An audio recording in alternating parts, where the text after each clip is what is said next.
মহান আল্লাহ সুবহানাহু ওয়া তাআলার দরবারে লাখ কোটি শুকর ও সুজুদ। যে মহান আল্লাহ সুবহানাহু ওয়া তাআলা আমাদেরকে সকল কর্মব্যস্ততাকে উপেক্ষা করে জুমার নামাজের উদ্দেশ্যে আল্লাহর প্রিয়তম স্থান মসজিদে অবস্থান করার সুযোগটুকু দান করেছেন। আমরা সকলেই হৃদয়ের সবটুকু আবেগ, অনুরাগ ও ভালোবাসা নিয়ে কৃতজ্ঞতা আদায় করে বলছি আলহামদুলিল্লাহ। সম্মানিত হাজিরিন, ইসলামের ভিতরে সবথেকে উচ্চ মার্গের জীবন দর্শন হলো ইহসান। আল্লাহ সুবহানাহু ওয়া তাআলা মানুষের ধর্মীয় এবং পার্থিব উভয় জগতের জীবনকে পাল্টে দিতে পারে ইহসানের উপরে যদি মানুষ আমল করে থাকে। আজকের সমাজে আমরা যদি তাকাই দেখতে পাব যে সমাজে ইবাদতের জন্য আগের তুলনায় অনেক সহজ এবং আরামদায়ক উপকরণ আমাদের কাছে রয়েছে। মসজিদের আরামদায়কতা রয়েছে, মাইকে উঁচু স্বরে আজান হচ্ছে, যেটা আগে ছিল না। মসজিদ ভরা, অনেক মুসল্লি থাকে, কিন্তু মানুষের হৃদয়গুলো আজ ফাঁকা। কারণ আমল আছে, কিন্তু আমলের ভিতরে ইহসানের উপস্থিতি নেই। এজন্য আমাদের আমলগুলো আজ আমাদের বাহ্যিকভাবে কোনো উপকার করতে পারে না। আমরা মানুষের সামনে নিজেকে অনেক ভালো হিসেবে প্রেজেন্ট করি, কিন্তু আল্লাহ সুবহানাহু ওয়া তাআলার সামনে আমরা যেমন তেমন ভাবেই উপস্থাপন করি। আজ আমরা এই ইহসানের আলোটা একটু দেখার চেষ্টা করব। কারণ হলো, মানুষ আমরা যত কাজ করি না কেন, কাজ করার দ্বারা আমাদের দেহ পরিশ্রমের কারণে কি হয়ে যায়? ক্লান্ত হয়ে যায়। আর আমাদের যে কলব বা হৃদয় রয়েছে, এই হৃদয়ের ক্লান্তি দূর করার, হৃদয়টা ক্লান্ত হয়ে যায় পাপের কারণে, গাফলতির কারণে, অন্যায় করার কারণে। এই হৃদয়ের সমস্ত অন্যায় বা ক্লান্তি দূর করার মহা ঔষধ হলো ইহসান। ইহসান কি? ইহসান হলো সৌন্দর্যমণ্ডিতভাবে কাজটাকে সম্পন্ন করা, নিজের শ্রেষ্ঠত্বটাকে দিয়ে কাজটা সম্পন্ন করা, পরিপূর্ণভাবে কাজটাকে সম্পন্ন করা, এটাই হলো ইহসান। ইহসানের সংজ্ঞা রাসূল করিম সাল্লাল্লাহু আলাইহি ওয়াসাল্লাম হাদিস জিবরাইলের ভিতরে আমাদেরকে বলে দিয়েছেন যে আন তা'বুদাল্লাহা কাআন্নাকা তারা ফাইন লাম তাকুন তারা ফাইন্নাহু ইয়ারাকা। ইহসান কাকে বলে? আল্লাহ রাসূল বলছেন যে তুমি এমন ভাবে নামাজ আদায় করো, এমন ভাবে কাজগুলো করো, আমলগুলো করো, যেন আল্লাহকে তুমি দেখতে পাচ্ছ। এই ফিলিংস যদি তোমাদের ভিতরে না আসে, তাহলে এই ফিলিংসটা যেন তোমার ভিতরে অবশ্যই আছে, উপস্থিতি থাকে যে আমার আল্লাহ আমাকে দেখছেন। এটার নামই হলো ইহসান। ইহসান কি? আমার কাজে কর্মে, আমার আমলে, আমার নামাজে, আমার কথাবার্তায় আমার হৃদয় ফিল করবে যে আমি আল্লাহকে দেখতে পাচ্ছি। যদি এই ফিলটা আমার না আসে, তাহলে অবশ্যই নামাজের ভিতরে এটা আসতেই হবে যে আমার আল্লাহ আমাকে দেখছে। এটার নাম হলো ইহসান। এই ইহসান মানে হলো প্রতিটি নিঃশ্বাস, প্রতিটি কথাবার্তায়, প্রতিটি হাসিতে, প্রতিটি কান্নায়, সর্ব অবস্থায় আমার হৃদয় অনুভব করবে আল্লাহ সুবহানাহু ওয়া তাআলা আমাকে দেখছেন। যে কথা কাউকে বলা যায় না, কাউকে শোনানো যায় না, এই সর্ব কথা কে জানেন? আল্লাহ জানেন। এই অনুভূতিটা হৃদয়ে জাগ্রত করা, এটার নামই হলো ইহসান। আল্লাহ সুবহানাহু ওয়া তাআলার নবী সাহাবীদেরকে নিয়ে বসে আছেন। এমন সময় একজন আগন্তুক আসলো। ওমর রাদিয়াল্লাহু তাআলা আনহু হাদিসটি বর্ণনা করছেন, সহিহ মুসলিমের হাদিস, যে হাদিসটাকে হাদিসে জিবরাইল বলা হয়। ওমর রাদিয়াল্লাহু তাআলা আনহু তিনি বলছেন যে বাইনামা নাহনু জুলুসান ইনদা রাসূলিল্লাহি সাল্লাল্লাহু আলাইহি ওয়াসাল্লাম, আমরা কোনো একদিন যাতা ইয়াউমিন, কোনো একদিন আল্লাহ রাসূলের সামনে আমরা বসা ছিলাম।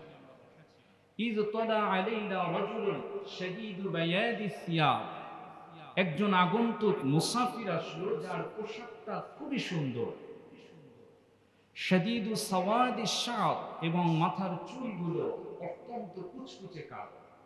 লা ইউরা আলাইহি আসারুস সাফার, তিনি যে আমাদের কাছে আসছেন, আসার পরে ভ্রমণের কোনো ক্লান্তির ছাপ ওই আগন্তুকের ভিতরে আমরা দেখতে পাই। ওয়ালা ইয়ারিফুহু মিন্না আহাদুন, আবার আমরা যারা এখানে উপস্থিত আছি কেউ তাকে চিনিও না, আমরা কেউ তাকে চিনতে পারছি না। আবার সে দূর থেকে আসলে যে ভ্রমণের যে একটা ক্লান্তি থাকবে, ওই ক্লান্তিও তার ভিতরে আমরা দেখতে পাচ্ছি। আগন্তুক এসে কি করলো, হাত্তা জালাসা ইলান নবী সাল্লাল্লাহু আলাইহি ওয়াসাল্লাম, একেবারে নবীর সামনে এসে বসে পড়ল। ফাসনাদা রুকবাতাইহি ইলা রুকবাতাইহি, রাসূল সাল্লাল্লাহু আলাইহি ওয়াসাল্লামের হাঁটুর সাথে হাঁটু মিলিয়ে এরপরে বসে পড়ল। সুবহানাল্লাহ। ওয়াদা কাফাইহি আলা ফাখিজাইহি, এবং রাসূল সাল্লাল্লাহু আলাইহি ওয়াসাল্লামের উরুর উপরে তার হাত দুটো রাখলো। সুবহানাল্লাহ। এরপরে কি করলো, আল্লাহ রাসূলকে প্রশ্ন করা শুরু করলো, ইয়া মুহাম্মদ আখবিরনি আনিল ইসলাম, আপনি আমাকে বলেন যে ইসলাম কি। আল্লাহ রাসূল সহজে বললেন যে আল ইসলাম আন তাশহাদু আল্লা ইলাহা ইল্লাল্লাহ ওয়া আন্না মুহাম্মাদার রাসূলুল্লাহ ওয়া তুকিমাস সালাহ, ইসলামের যে পাঁচটা স্তম্ভ আছে সবগুলো তিনি বললেন। কালিমা, ইসলাম অর্থাৎ শাহাদাতের সাক্ষ্য দেওয়া, এরপরে নামাজ, রোজা, হজ, যাকাত, এগুলোর পাঁচটা স্তম্ভের কথা বললেন। এরপরে আগন্তুক ব্যক্তি বললেন, সাদাকতা, হে মুহাম্মদ সাল্লাল্লাহু আলাইহি ওয়াসাল্লাম, আপনি সত্য বলেছেন। একথা শোনার পরে উপস্থিত সমস্ত সাহাবা ইকরাম তো একটু আশ্চর্যিত হলো যে যিনি প্রশ্ন করছেন আবার তিনি সেটাকে কি করতেছেন, সত্যায়ন করতেছেন যে হ্যাঁ আপনি ঠিক বলছেন। ফাআজিবনা লাহু ইয়াসআলুহু ওয়া ইউসাদ্দিকুহু, ওমর রাদিয়াল্লাহু তাআলা আনহু বললেন যে আমরা আশ্চর্যিত হলাম যে যিনি প্রশ্ন করছেন তিনিই আবার সেটাকে কি করছেন, সত্যায়ন করছেন। এরপরে তিনি দ্বিতীয় প্রশ্ন করলেন, আখবিরনি আনিল ঈমান, মুহাম্মদ সাল্লাল্লাহু আলাইহি ওয়াসাল্লাম আপনি আমাকে জানান যে ঈমান কি। আল্লাহ রাসূল সাল্লাল্লাহু আলাইহি ওয়াসাল্লাম ঈমান গ্রহণের জন্য যে বিশ্বাসগুলো দরকার, আন তুমিনা বিল্লাহি ওয়া মালাইকাতিহি ওয়া কুতুবিহি ওয়া রুসুলিহি ওয়াল ইয়াউমিল আখির ওয়া তুমিনা বিল কদরি খাইরিহি ওয়া শাররিহি, পাঁচটা বিষয়ের কথা এখানে, ছয়টা বিষয়ের কথা আল্লাহ রাসূল বললেন যে এই বিষয়গুলোর উপরে বিশ্বাস স্থাপন করলে সেটা কি হবে, ঈমান গ্রহণ করা হয়ে যাবে। আবার আগের মতোই আগন্তুক বলল যে ক্বালা সাদাকতা, আপনি সত্য বলেছেন। সুবহানাল্লাহ। এরপরে আবার তিনি তৃতীয় প্রশ্ন করলেন যে আখবিরনি আনিল ইহসান, আপনি আমাকে জানান যে ইহসান কি জিনিস। আল্লাহ রাসূল বললেন যে ইহসান হলো আন তা'বুদাল্লাহা কাআন্নাকা তারাহু ফাইন লাম তাকুন তারাহু ফাইন্নাহু ইয়ারাক। ইহসান হলো এমন জিনিস যে তুমি যখন নামাজ আদায় করবে, ইবাদত করবে, তুমি অনুভব করবে যে আল্লাহ আমার সামনেই আছেন। সুবহানাল্লাহ। যদি এই ফিলটা না আসে, অনুভবটা না আসে, তাহলে আসতে হবে যে অবশ্যই আল্লাহ আমাকে দেখছেন। এটার নামই হলো ইহসান। এরপরে আবার প্রশ্ন করলেন যে আখবিরনি আনিস সাআহ, হে রাসূল আপনি আমাকে জানান যে কিয়ামত কখন, কবে সংঘটিত হবে। আল্লাহ রাসূল বললেন যে মাল মাসউলু আনহা বিআলামি মিনাস সাইল, যিনি প্রশ্ন করছেন তিনি আমার থেকে ভালো জানেন। সুবহানাল্লাহ। আপনি আমাকে জানতে চাইলেন যে প্রশ্ন করছেন যে কিয়ামত কবে হবে, আল্লাহ রাসূল বললেন যে প্রশ্নকারী উত্তরদাতার থেকে ভালো জানে। তার মানে প্রশ্নকারীও জানে না যে কিয়ামত ঠিক কোন তারিখে সংঘটিত হবে। এরপরে আল্লাহ রাসূল সাল্লাল্লাহু আলাইহি ওয়াসাল্লাম কে আল্লাহ রাসূলকে আবার প্রশ্ন করলেন যে ফাখবিরনি আন আমারাতিহা, আপনি আমাকে কিয়ামতের কিছু লক্ষণ বলে দেন, যে লক্ষণগুলো প্রস্ফুটিত হলে কিয়ামত সংঘটিত হবে, এটা আমরা বুঝতে পারব। আল্লাহ রাসূল বললেন যে আন তালিদাল আমাতু রাব্বাতাহা, এর মানে হলো যে যখন দাসী তার মনিবকে জন্ম দিবে। এরপরে ওয়া আনতারাল হুফাতাল উরাতাল আলাতা রিআ আশ-শাই ইয়াতাতাওয়ালুনা ফিল বুনিয়ান, যখন একেবারে বস্ত্রহীন নগ্নপদ দরিদ্র মেষ শাবকরাও বড় বড় অট্টালিকা বা দালান প্রাসাদ করার জন্য প্রতিযোগিতা করবে। যাদের দেখতেন যে আগে ভাত খাওয়ার মতো পয়সা ছিল না, এখন তারা কি কম্পিটিশন করে যে কার দালানটা সর্বোচ্চ লেভেলের হবে। আল্লাহ রাসূল বললেন যে এই অবস্থা যখন তৈরি হবে তখন কি কিয়ামতের এটা একটা লক্ষণ। আল্লাহ রাসূল সাল্লাল্লাহু আলাইহি ওয়াসাল্লামের কথা শোনার পরে সুম্মান তালাকা, লোকটি চলে গেল।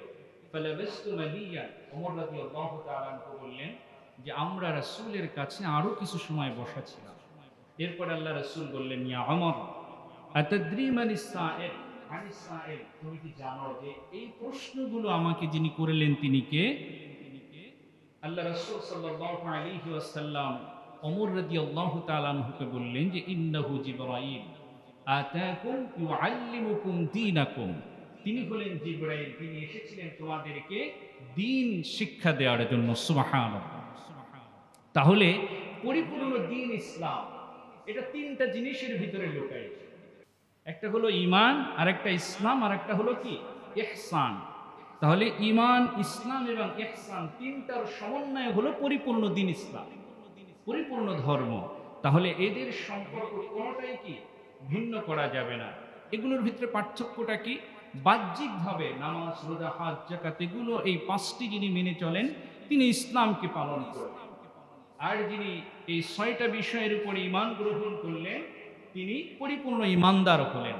আর ইহসান এটা হলো একেবারে সর্বোচ্চ স্তর, যে ইসলাম এবং ঈমানকে পরিপূর্ণতা দান করে ইহসানের উপরে আমল করা। সুবহানাল্লাহ। আমি মুমিন, আমি মুসলমান, এটার পরিপূর্ণতা আসবে কিসের দ্বারা? ইহসানের উপরে আমল করার দ্বারা। ইহসান এটা সম্পূর্ণ অভ্যন্তরীণ বিষয়, এটা একটা অনুভূতি যে আমার আল্লাহ আমাকে দেখছেন, আমি আল্লাহ সুবহানাহু ওয়া তাআলাকে দেখছি। এই অনুভূতিটা আমার ঈমানকে পরিপূর্ণতা দিবে, আমার ইসলামকে পরিপূর্ণতা দিবে। যদি এই অনুভূতিটা আমাদের ভিতরে না আসে তাহলে আমাদের কাজ, আমাদের আমলগুলো কি হবে? ত্রুটিযুক্ত হয়ে যাবে। এজন্য সম্মানিত হাজিরিন, প্রতিটি কাজ সর্বোচ্চ আন্তরিকতা এবং একাগ্রতার সাথে করা, এটার নামই হলো ইহসান। সহজ কথায় একজন মুসলিম হলেন তিনি যিনি ইসলামের বিষয়গুলো, স্তম্ভগুলোর উপরে কাজ করে থাকেন, আমল করে থাকেন। একজন মুমিন হলেন তিনি যিনি এই ৬টা বিষয়ের উপরে বিশ্বাস স্থাপন করেন। আর একজন মুহসিন হলেন তিনি যিনি এই সমস্ত কাজগুলো পরিপূর্ণ নিষ্ঠা এবং তাকওয়া বা আল্লাহ ভীতির উপরে করে থাকেন, তিনিই হলেন কি মুহসিন। তাহলে এই তিনটার সমন্বয় হলো পরিপূর্ণ দ্বীন ইসলাম বা ধর্ম। এজন্য সম্মানিত হাজিরিন, আমি বলতে চাই যে দেহের সাথে ইবাদতের যেমন সম্পর্ক আছে, ঠিক তেমনি ভাবে আত্মার সাথে ইহসানের সম্পর্ক রয়েছে। দেহের ইবাদতকে হৃদয়ের ইবাদতে রূপান্তরিত করে ইহসানের উপরে আমল করা।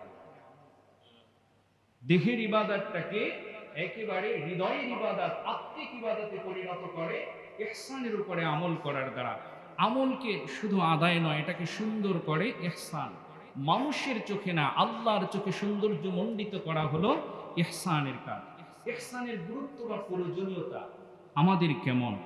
আজকের যুগে আমরা মানুষকে ভয় পাই কিন্তু আল্লাহকে ভয় পাই, এটা হলো বাস্তবতা।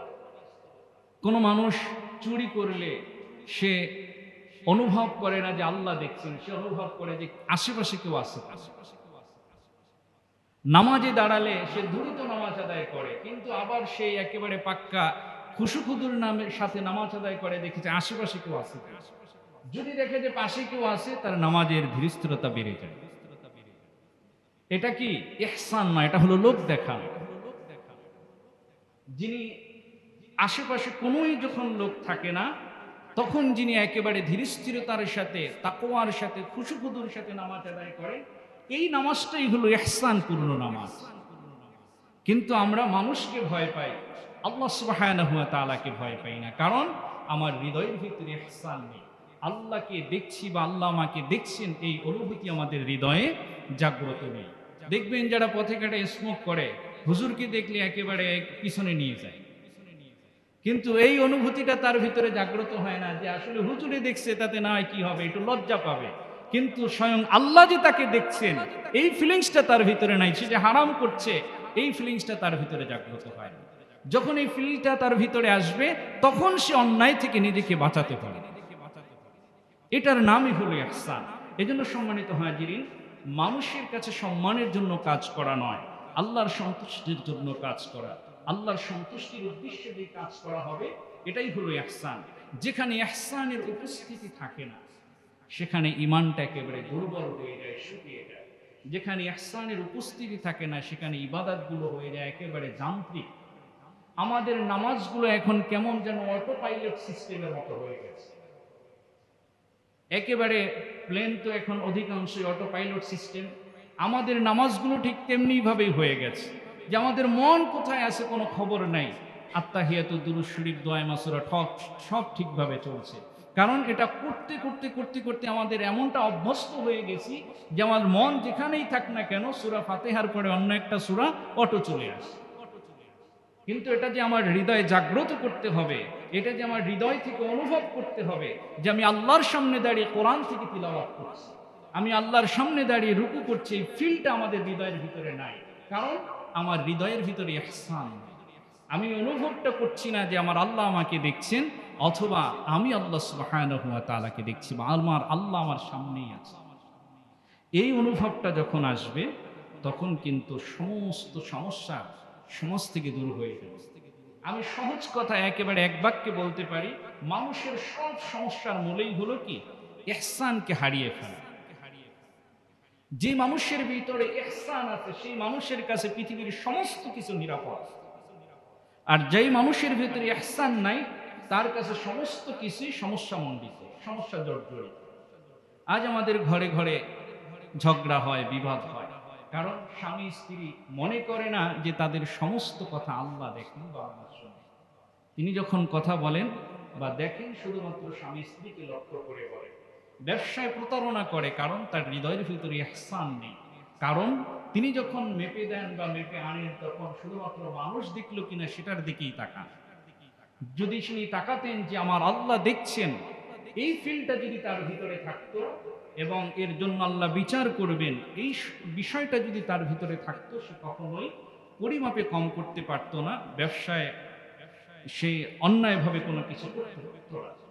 আবার ক্ষমতাসীন ব্যক্তি অন্যায় কাজ করেন, কারণ তার হৃদয়ের ভিতরে কি নাই? ইহসান নাই। নামাজ আদায় করে, আবার সে পাপের কাজেও লিপ্ত হয়, কারণ সে নামাজ পড়ে এটা শারীরিকভাবে পড়ছে, তার হৃদয় দিয়ে নামাজকে সে উপলব্ধি করতে পারছে। হৃদয় থেকে সে নামাজটাকে যদি একেবারে ইহসানের সাথে আদায় করতে পারত, তাহলে নামাজই কখনো পাপ করতে পারত না। এই জন্য দেখবেন যে হাজারো নামাজি আবার সে এই মসজিদ থেকে বের হয়ে পাপের কাজে লিপ্ত হয়ে যাচ্ছে, কারণ সে যান্ত্রিকভাবে একেবারে শারীরিকভাবে নামাজ পড়েছে, কিন্তু ইহসানের সাথে যে নামাজ আদায় করা, সেটা তার দ্বারা পরিপূর্ণ হয়নি। এই জন্য সম্মানিত হাজিরিন, আমরা বলতে চাই যে আমাদের প্রত্যেকটা আমলে, প্রত্যেকটা কাজে কর্মে আমাদেরকে ইহসানকে জাগ্রত করতে হবে, যে আমার আল্লাহ আমাকে দেখছেন, আমার আল্লাহ আমার সামনেই আছেন। এই বিষয়টা যখন আমার ভিতরে জাগ্রত হবে, সমস্ত পাপ আমার কাছ থেকে দূর হয়ে যাবে, সমস্ত কাজগুলো আমার জন্য নিরাপদ হয়ে যাবে। যারা মুহসিন হবে, ইহসানের সাথে যারা আমল করবে, আল্লাহ সুবহানাহু ওয়া তাআলা তাদেরকে ভালোবাসেন। সুবহানাল্লাহ। আল্লাহ পাক সূরা আলে ইমরানে বলছেন, আল্লাহু ইউহিব্বুল মুহসিনিন। আল্লাহ পাক মুহসিন বান্দাদেরকে ভালোবাসেন। আবার আল্লাহ পাক সূরা ইউনূসের ভিতরে বলছেন, লিল্লাযিনা আহসানুল হুসনা ওয়া জিয়াদা। আল্লাহ পাক জানিয়ে দিয়েছেন, যারা ইহসানের সাথে একেবারে হৃদয় থেকে আল্লাহর সন্তুষ্টির জন্য আমল করবে, আল্লাহ তাদের আমলের প্রতিদানকে দ্বিগুণ করে দিবেন। সুবহানাল্লাহ। এবং সাথে আরো অতিরিক্ত দিয়ে দিবেন। সুবহানাল্লাহ। আবার আল্লাহ সুবহানাহু ওয়া তাআলা সূরা নাহলের 128 নম্বর আয়াতের ভিতরে আমাদেরকে বলছেন, ইন্নাল্লাহা মা'আল্লাযীনা তাকাও ওয়াল্লাযীনা হুম মুহসিনুন। আল্লাহ বলে দিয়েছেন, যারা আল্লাহর উপরে ঈমান গ্রহণ করে ইহসানের সাথে আমল করে, আল্লাহ সুবহানাহু ওয়া তাআলা তাদেরকে ইহসানপূর্ণ এবং সুন্দরভাবে জীবনযাপন করার সর্বক্ষেত্রে আল্লাহ পাক রহমত এবং বরকত দিয়ে দিবেন। সুবহানাল্লাহ। এজন্য সম্মানিত হাজিরিন, আমাদের সমস্ত কাজের ভিতরে ইহসান দরকার আছে। রাসূল আকরাম সাল্লাল্লাহু আলাইহি ওয়াসাল্লাম হাদিস পাকের ভিতরে আমাদেরকে বলে দিয়েছেন, ইন্নাল্লাহা কাতাবাল ইহসানা আলা কুল্লি শাই। নিশ্চয়ই সমস্ত আমলের ভিতরে ইহসানকে সম্পৃক্ত করা আল্লাহ পাক জরুরি করে দিয়েছেন। সুবহানাল্লাহ। এজন্য আমল করতে হলে ইহসানের সাথে আমল করতে হবে। নামাজ আদায়ে, রোজা রাখায়, কাজে কর্মে, কথাবার্তায়, আচরণে, পরিবারের সাথে আচরণে, ব্যবসায়িক ক্ষেত্রে, সমাজের নিজের প্রতিষ্ঠিত করার ক্ষেত্রে, সর্বক্ষেত্রে ইহসানের পরিচয় দিতে হবে এবং আমাদের ভিতরে জাগ্রত রাখতে হবে।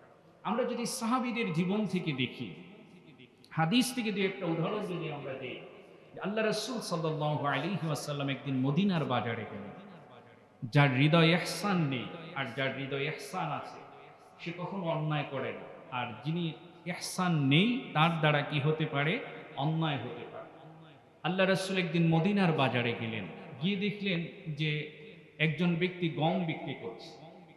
উপরের গমগুলো একেবারে সুন্দর শুকনা ঝরঝরে।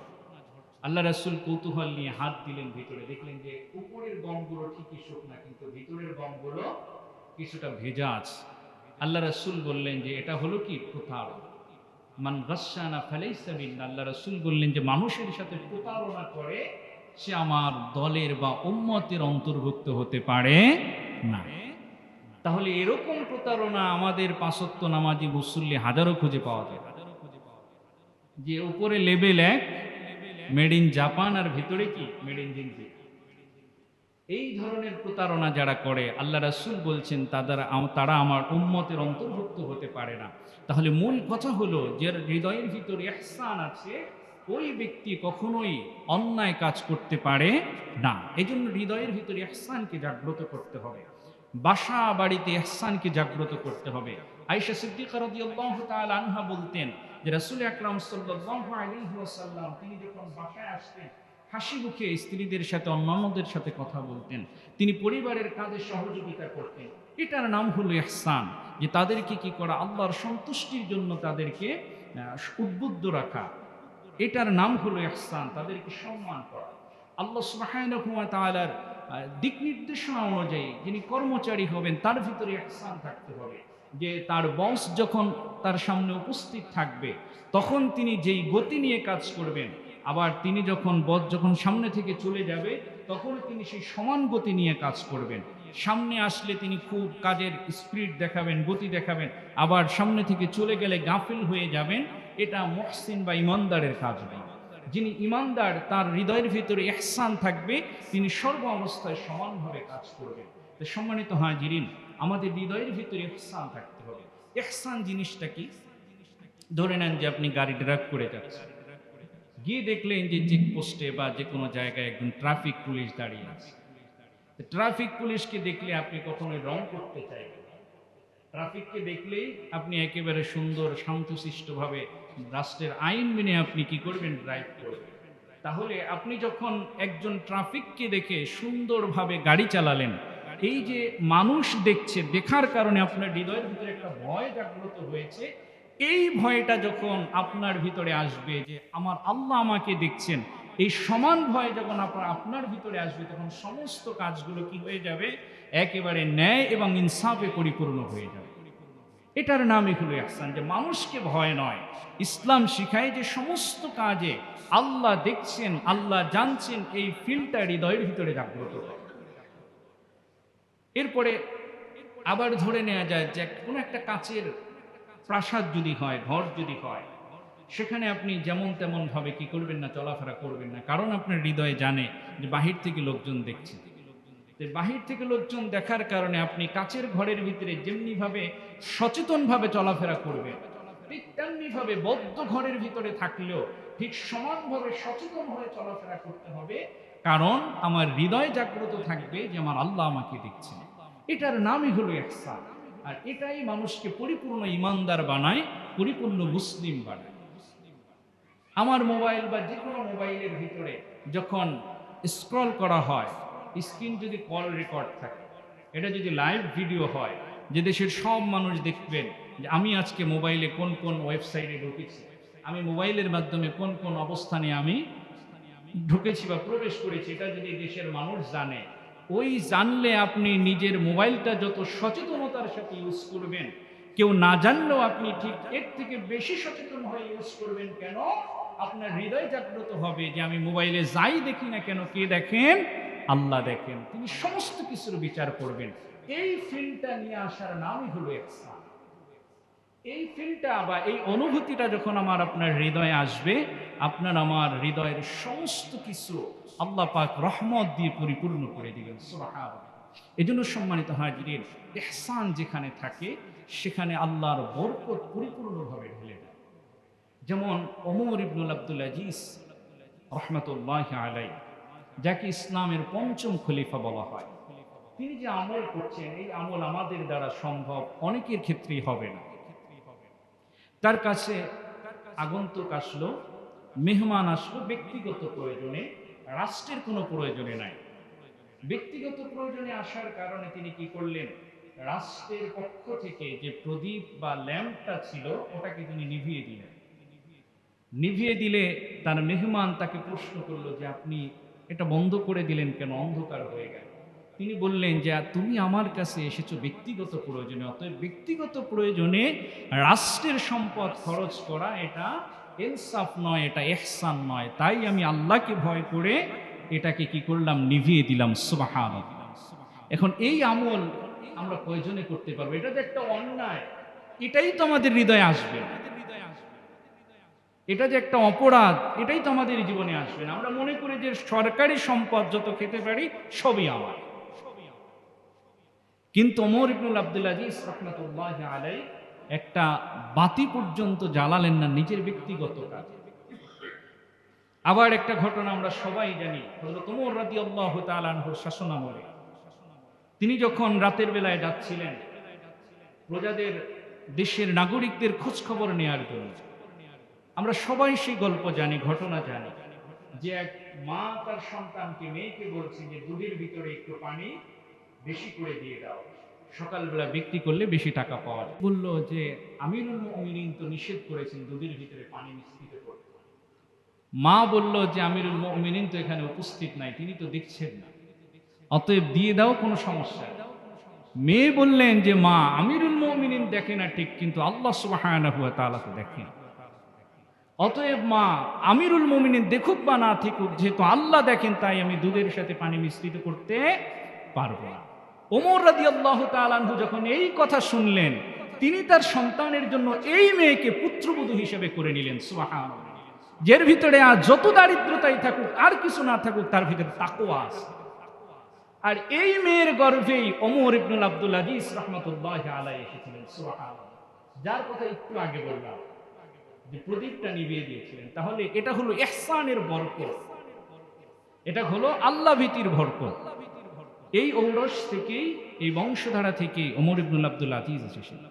তাহলে যখন মা বাবা তাকওয়াবান হবে, ইহসান হবে, মুহসিন যে বান্দা হয়ে যাবে, তার সমস্ত কিছু আল্লাহ কি করবেন, বরকতময় করে দিবেন। সুবহানাল্লাহ। এজন্য সম্মানিত হাজিরিন, আমাদেরকে নিশ্চিতভাবে হৃদয়ে কথা জাগ্রত করতে হবে যে আমি যেখানেই যাই না কেন আমি আল্লাহর নজরে রয়েছি, আমি আল্লাহর নজরে রয়েছি। এই বিষয়টা আমাদের ভিতরে জাগ্রত করতে হবে। আমার নামাজ, এই নামাজের ভিতরে ইহসান আনতে হবে। নামাজে দাঁড়ালে খুব কষ্ট হয়, আমাদেরও ভুল ত্রুটি হয়ে যায়। আর মুসল্লিদের ক্ষেত্রে তো বলার অপেক্ষাই রাখে না, ডানে তাকায় বামে তাকায়, কোথায় কি তাকায় কোনো হুঁশ নেই। কে আগে গেল না পরে গেল, কেরাত একটু লম্বা হলে কাশি দেওয়া শুরু করে দেয়, সালাম ফিরাতে দেরি হলে গলা পরিষ্কার করা শুরু করে দেয়। তার ধ্যান ধারণা কখন শেষ হবে না। কিন্তু যে ব্যক্তি ইহসানের উপরে থাকে সেই ব্যক্তি কাজ করতে পারে না। তা আমার নামাজ হতে হবে কি, ইহসান পূর্ণ। নামাজে দাঁড়িয়ে নিজের হৃদয়কে সামনে উপস্থাপন করতে হবে যে আমার মুখ দিয়ে যে কেরাত বের করছে, এই কেরাত আল্লাহ সুবহানাহু ওয়া তাআলার সামনে দাঁড়িয়ে আমি তিলাওয়াত করছি। এই ফিলটা আমার হৃদয়ে থাকতে হবে। আমি যখন রুকুতে যাব, আমার হৃদয়ে ফিলটা, অনুভবটা, অনুভূতিটা আসতে হবে যে আল্লাহ আমি তোমার সামনে আমার মাথাটাকে নত করছি। সুবহানা রাব্বিয়াল আযীম, আল্লাহ তুমি সবথেকে মহান।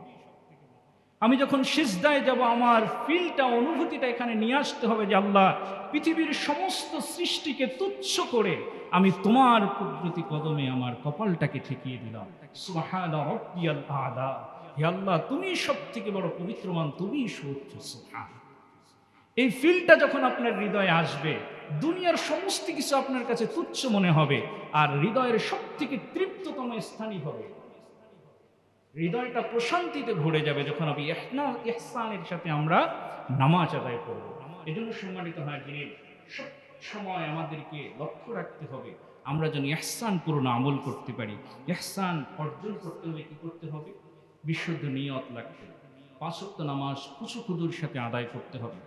প্রতিদিন কিছু সময় আল্লাহ সুবহানাহু ওয়া তাআলার কুদরত নিয়ে, সৃষ্টি নিয়ে একটু চিন্তা করতে হবে। এই চিন্তাটা আপনার ইমানের দরজাকে খুলে দিবে, হৃদয়ের প্রশস্ততা বাড়াবে। 5 মিনিট নীরবে বসে আপনি আল্লাহ সুবহানাহু ওয়া তাআলার সৃষ্টি নিয়ে, আপনাকে যে আল্লাহ কত হাজার কোটি নিয়ামত দিয়েছেন, এগুলো নিয়ে একটু চিন্তা করবেন। এই বিষয়গুলো নিয়ে চিন্তা করলে আপনার ইহসানটা আরো বেশি বেড়ে যাবে। কোরআন থেকে তিলাওয়াত করা, আল্লাহর তাসবিহ জিকিরগুলো বেশি বেশি করার দ্বারা নিজের ইহসানটা বেড়ে যাবে।